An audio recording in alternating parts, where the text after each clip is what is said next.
Hey everyone, it's Tina here. It's been a while since I've said that, but I'm back after a bit of a break. I wanted to do a quick little video today on a dream fish I have actually always wanted and I'm very excited to own. I'm about to go pick that up on the other side of Melbourne, so come along with me. Now, when I say dream fish, I literally mean as soon as I laid eyes on this fish in person years ago, it was the fish I have most wanted to own and have in my tank. Before I go, can I just show you something else really quickly that's almost as awesome as a rare fish? A blue sky in Melbourne. It makes me almost as happy as a fish I've always wanted to have. All right, time to get these tunes pumping and off we go. I really am the worst with filling up petrol.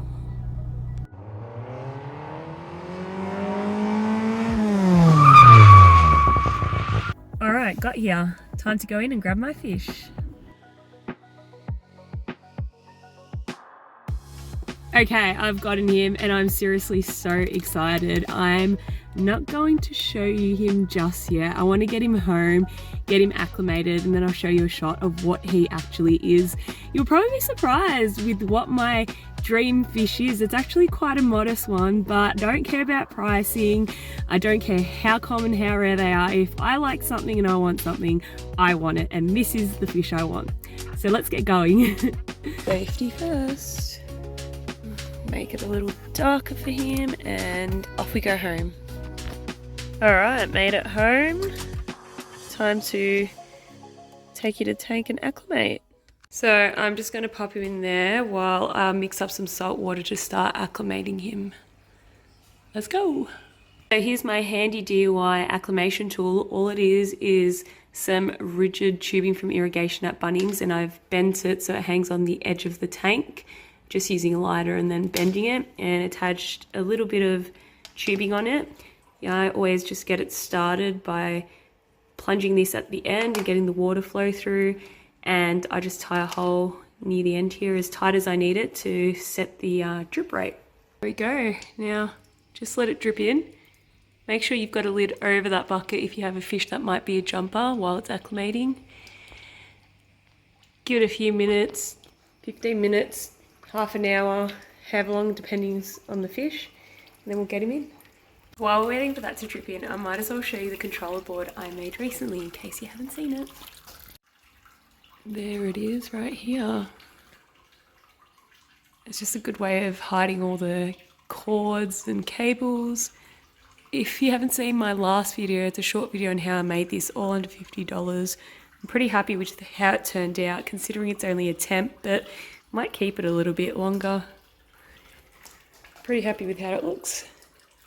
Okay, so the fish is in, and I think we've waited long enough to see what my dream fish is. Let's go check it out.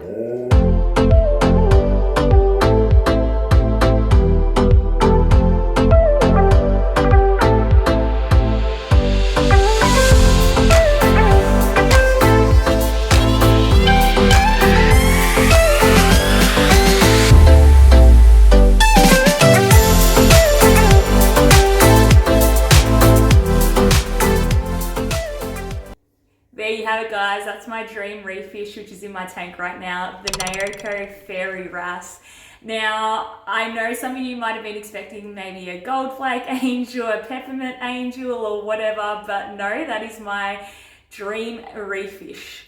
Now, I don't know what it is, but I fell in love with it when I saw it years ago at an LFS. Something about the colors and the combination and how strikingly beautiful this fish was.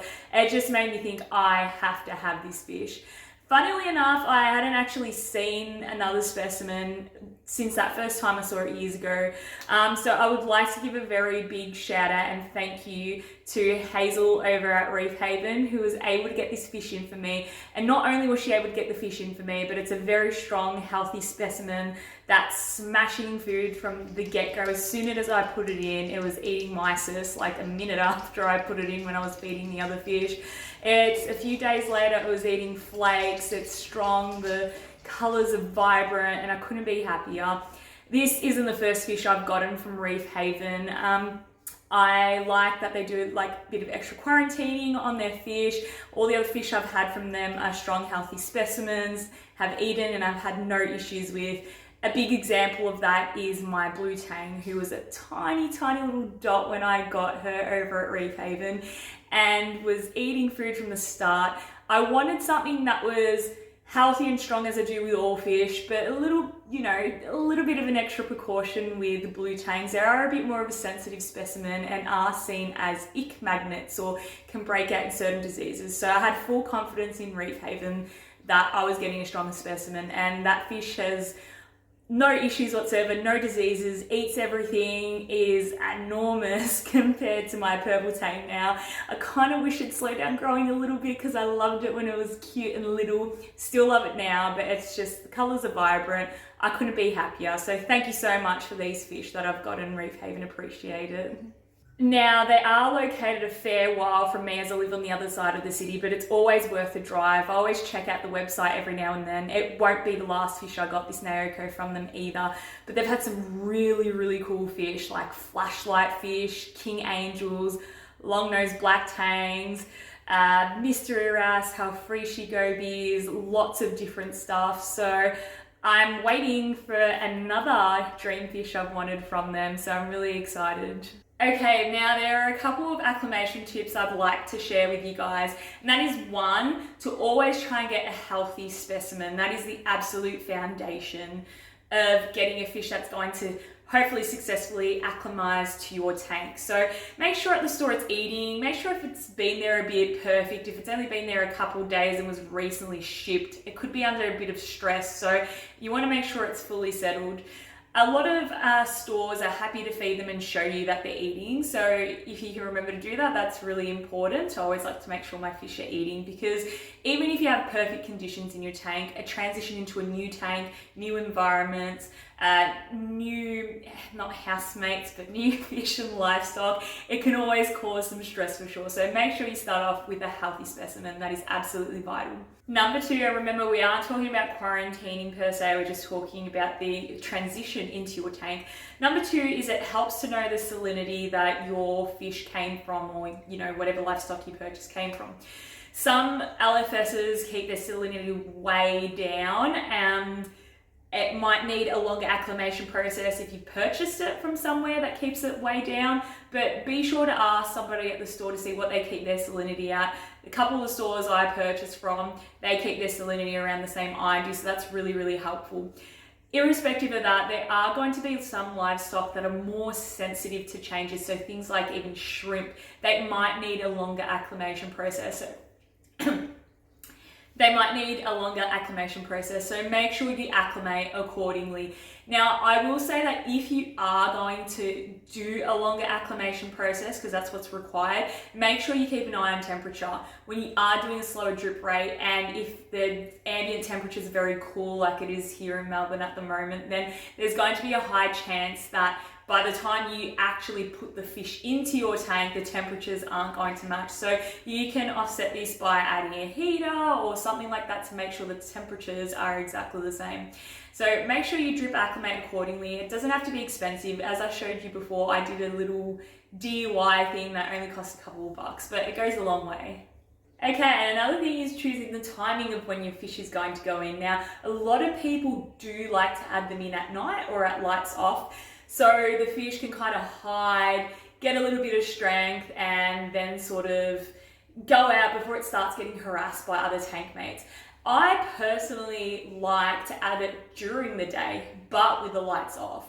So the reason why I like to do that is because I like to eventually have the lights on and see how my other fish might behave with the new guests. But if I do it during the night and I wake up, I might wake up to a fish that has been bullied if I've woken up a couple of hours after lights on or whatever. So one handy feature I have for acclimating on my lights, which are the Reef Factory Reef flares, are that you can actually have a time period on the app of when you dim the lights or turn off the lights, and I think it is an awesome tool to use for acclimating fish. So what I do is I switch off the lights, and then after a while I might turn them on just to, on the moonlight settings, turn them on a little bit higher, a little bit stronger, so I can start observing how the fish are behaving. And I've used this for all my fish, and it's worked really, really well.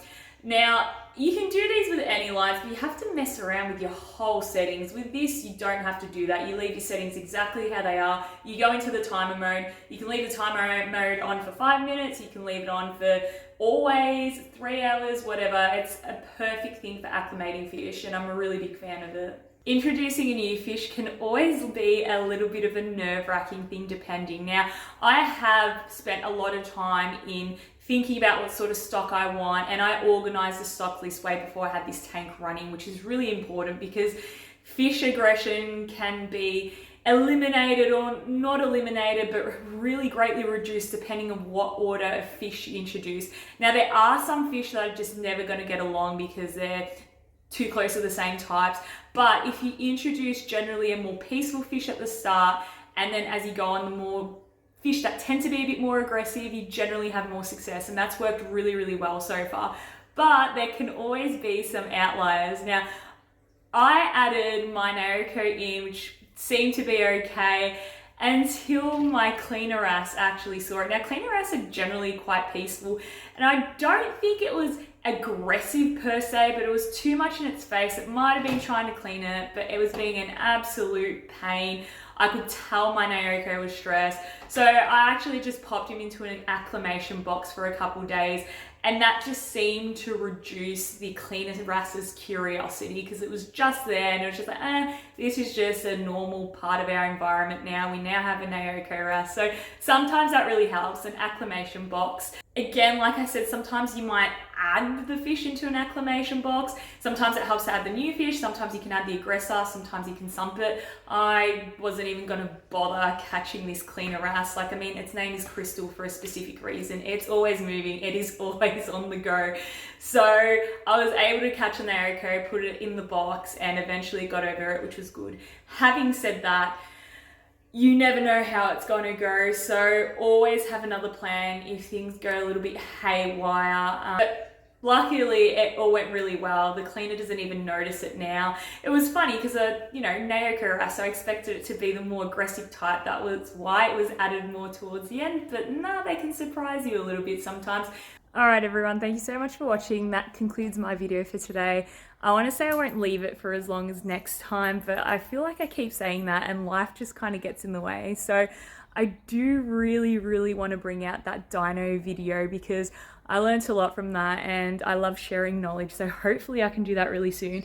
Now that I've given it a good amount of time to know that certain things have worked or certain things didn't, I think it'd be a really good time to do it. So hopefully I'll bring that out soon. I will also bring out a general tank update as well as soon as I can. But for now, thank you so much for watching this video. I'll catch you next time on Ferrari Reef. Take care, everyone.